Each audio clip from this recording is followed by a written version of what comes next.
தமிழ் நண்பர்களுக்கு வணக்கம். நான் சம்பத். என்று நாம் பார்க்க இருப்பது மனித உடலில் கல்லீரல் மிகவும் முக்கியமான உறுப்பாகும். கல்லீரல் தான் பித்த நீரை உற்பத்தி செய்கிறது மற்றும் ஒருவரின் செரிமானத்திற்கு உதவுகிறது. இது தவிர உடலிலிருந்து நச்சுப் பொருட்களை வெளியேற்றவும் உதவி புரிகிறது. ஆனால் இந்த கல்லீரலானது நாம் உண்ணும் சில மோசமான உணவுகள், கெட்ட பழக்கங்கள் போன்றவற்றால் அதிகம் பாதிக்கப்படுகின்றன. கல்லீரலில் நோய் ஏதேனும் வந்தால் அது ஆரம்பத்தில் எந்த அறிகுறிகளையும் காட்டாது என்பதால் தற்போது நிறைய பேர் கல்லீரல் நோயின் முக்கிய நிலையில் மருத்துவரை அணுகி அவதிப்பட்டு வருகின்றனர். ஒருவரது கல்லீரலில் எப்போது நோய் வரும் தெரியுமா? எப்போது கல்லீரலின் செயல்பாட்டில் நீண்ட நாட்களாக இடையூறு ஏற்படுகிறதோ, அல்லது எப்போது கல்லீரல் சற்றும் ஓய்வின்றி நீண்ட நேரம் வேலை செய்கிறதோ அப்போதுதான் கல்லீரலில் நோய் வரத் தொடங்குகிறது.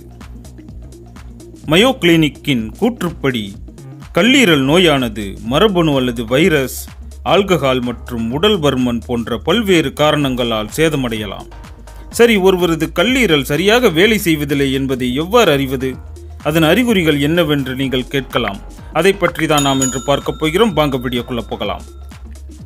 நாம் முதலில் பார்க்க இருப்பது, உங்கள் மலம் திடீரென்று வெளிரிய நிறத்திலும் மிதக்கவும் செய்கிறதா? அப்படி என்றால் உங்கள் கல்லீரலில் பிரச்சனை இருக்கிறது என்று அர்த்தம். பொதுவாக கல்லீரல் ஆரோக்கியமாக இருந்தால் அது பித்த உப்புக்களை மலத்தில் கலந்து அடர் நிறத்தில் வெளியேற்றும்.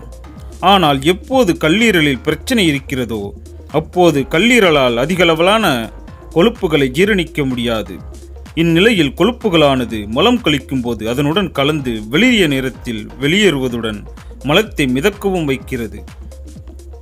அடுத்ததாக, உங்களுக்கு திடீரென்று காரணமின்றி குமட்டல் உணர்வு ஏற்படுகிறதா? குமட்டலானது பல ஆரோக்கிய பிரச்சனைகளுக்கான பொதுவான அறிகுறியாகும்.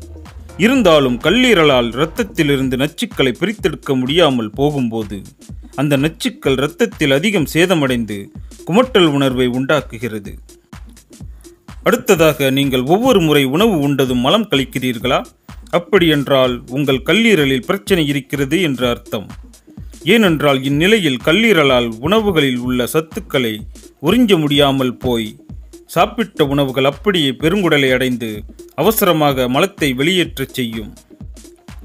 அடுத்ததாக, உங்களின் கண்கள் மற்றும் சருமம் திடீரென்று மஞ்சள் நிறத்தில் காணப்படுகிறதா? அப்படியென்றால் இரத்தத்தில் பிலிரூபின் அதிகரித்திருப்பதுதான் காரணம். பிலிரூபினை கல்லீரலால் திறம்பட செயல்படுத்த முடியாத போது இரத்தத்தில் பிலிரூபின் அளவு அதிகரித்து சருமம் மற்றும் கண்கள் மஞ்சள் நிறத்தில் காண்பதோடு சில சமயங்களில் தோலில் அரிப்பும் ஏற்படும். அடுத்ததாக, அடர் நிறத்தில் சிறுநீர் வெளியேறுகிறதா? அப்படியென்றால் அதற்கு கல்லீரலால் பிலிரூபினை சரியாக உடைக்க முடியாமல் போனதால் இரத்தத்தில் பிலிரூபின் அதிகரித்து அடர் நிறத்தில் சிறுநீரை வெளியேற்ற நேரிடுகிறது. அடுத்ததாக, ஒருவரது அடிவயிறு மட்டும் வீங்கிய நிலையில் இருந்தால் அது அசைட்ஸ் என்று அழைக்கப்படுகிறது. இந்நிலை அடிவயிற்றில் திரவங்களை தக்க வைக்க செய்கிறது. கால் வீக்கம் மற்றும் கணுக்கால் வீக்கம் போன்றவையும் ஒருவரின் கல்லீரல் செயல்பாட்டில் உள்ள பிரச்சனையை குறிக்கும் முக்கிய அறிகுறிகளாகும். அடுத்ததாக, சிலருக்கு கீழே விழுந்தால் அல்லது உரசினால் கூட அவ்வளவு எளிதில் காயம் ஏற்படாது. ஆனால் இன்னும் சிலருக்கு எளிதில் காயம் ஏற்படும். இப்படி எளிதில் காயம் ஏற்படுகிறது என்றால் கல்லீரலால் இரத்த உறைதலுக்கு காரணமான புரோட்டீனை உற்பத்தி செய்ய முடியவில்லை என்று அர்த்தம். இதை கொண்டும் கல்லீரலில் உள்ள பிரச்சனையை அறியலாம். இந்த வீடியோ உங்களுக்கு பயனுள்ளதாக இருந்தால் அதை மற்றவர்களுக்கும் ஷேர் செய்து அவர்கள் ஆரோக்கியத்திற்கும் உதவுங்கள். நன்றி.